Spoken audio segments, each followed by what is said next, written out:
उत्तराखंड की खूबसूरत वादियों में स्थित है भैरवगढ़ी मंदिर। जी हाँ, भैरवगढ़ी मंदिर, जहाँ पर होती है भक्तों की हर मनोकामनाएं पूरी।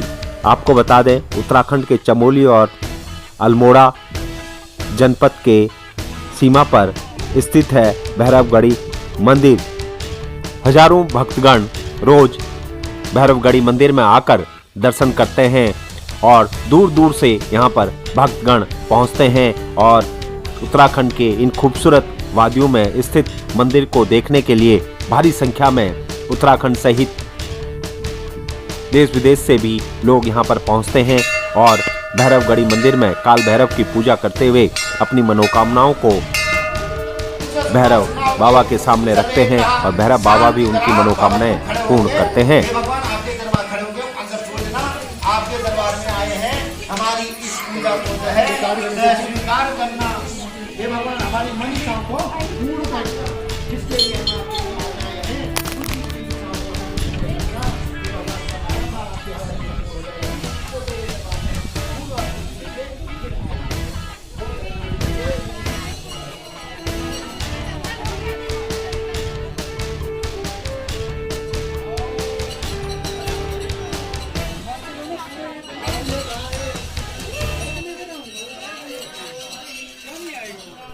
प्राकृतिक सौंदर्य की छटा मंदिर के चारों ओर बहुत ही खूबसूरत दिखाई देती है और चारों ओर पहाड़ों के बीच स्थित है भैरवगढ़ी मंदिर। आपको बता दें, इसके जाने के रास्तों में पड़ते हैं पांडवा खाल, गेरसैंण, कुनियागाड़, चौखटिया, नागचूला आदि क्षेत्र जो बहुत ही सुंदर पहाड़ों के बीच बसे हुए हैं। भक्तगण कुमाऊं और गढ़वाल से यहाँ पर हर रोज पहुँचते हैं और पूजा अर्चना के साथ अपने परिवार के साथ आते हैं और भगवान भैरव उनकी मनोकामनाएं पूरी करते हैं।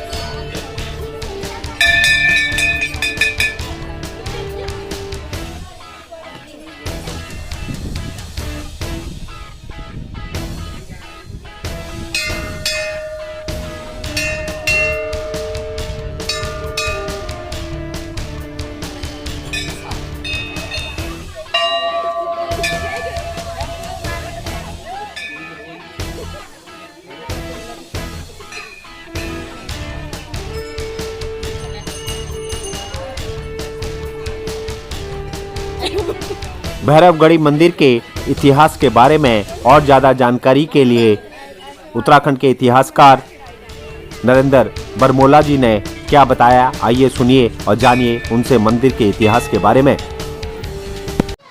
भैरवगढ़ी मंदिर जो कि कुमाऊं और गढ़वाल की सीमा पर है, जो ये इसका जो पहला मंदिर है वो काल भैरव देवता का मंदिर है। और काल भैरव देवता जो है वो इस क्षेत्र के एक बड़े उच्च स्तर के पूजनीय देवता है, क्योंकि हम लोग जानते हैं कि बहुत सारे लोगों का यह इष्ट देवता है और इनके पीछे ये कहानी है कि जो काल भैरव देवता है वो लोगों के इस क्षेत्र में रक्षापाल हैं।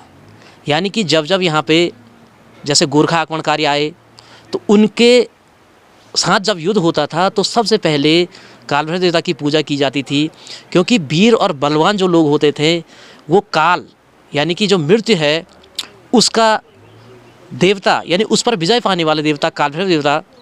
और बहुत से लोगों का आज भी उन पर अटूट विश्वास है। प्रत्येक साल या 12 साल में उनकी जात निकलती रहती है।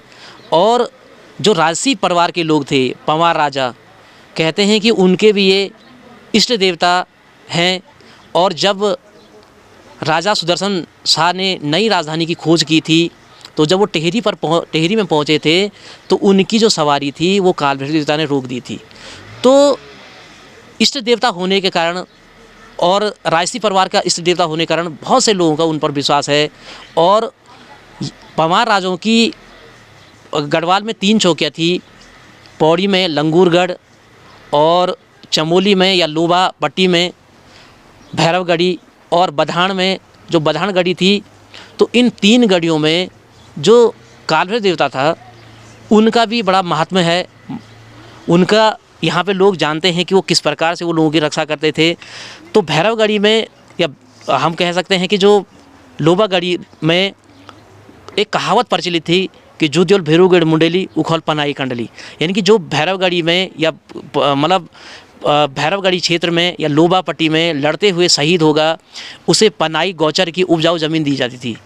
तो हम लोग काशी का कोतवाल भी कहीं कहीं इनको कहा जाता है, और इनको पूजने के अलग अलग तरीके हैं। अगर आप बधान के क्षेत्र में चले जाओ तो वहाँ पे जो काल भैरव है वो काशीलाल के भैरव को कहते हैं, लेकिन हमारे यहाँ पे दोनों ही अलग अलग देवता हैं। और जो दूसरा मंदिर है वो लोबागढ़ी का मंदिर है। लोबागढ़ी का मंदिर कहते हैं कि जो लोबागढ़ी का भैरव है वो लंगूरगढ़ से लाए गए थे और यहाँ पे उनको स्थापित किया गया था। और जब से उनको स्थापित किया गया तब से इस क्षेत्र की और जो लोबागढ़ था उसकी रक्षा होती रही, यहाँ तक कि वहाँ पे जो गढ़ बनाया था तो हमेशा उनकी पूजा की जाती थी भैरव देवता की। और लोबा पट्टी में होने के कारण उनको लोबागढ़ी भैरव के नाम से जानते हैं। और लोग यहाँ पे गढ़वाल और कुमाऊं क्षेत्र से आते हैं और मनौतियाँ मांगते हैं, और बहुत से लोगों की मनौतियाँ पूर्ण होती है। और वहाँ पे पूजा और अनुष्ठान निरंतर अनवरत ढंग से होते रहते हैं, क्योंकि जो भैरव है वो गोरखा काल में भी कहा जाता है कि जब गोरखों का आक्रमण होता था तो ये भैरव लोगों को सचेत कर देता था। और यहाँ पे पहले टाइम पे लोग कहते हैं कि वहाँ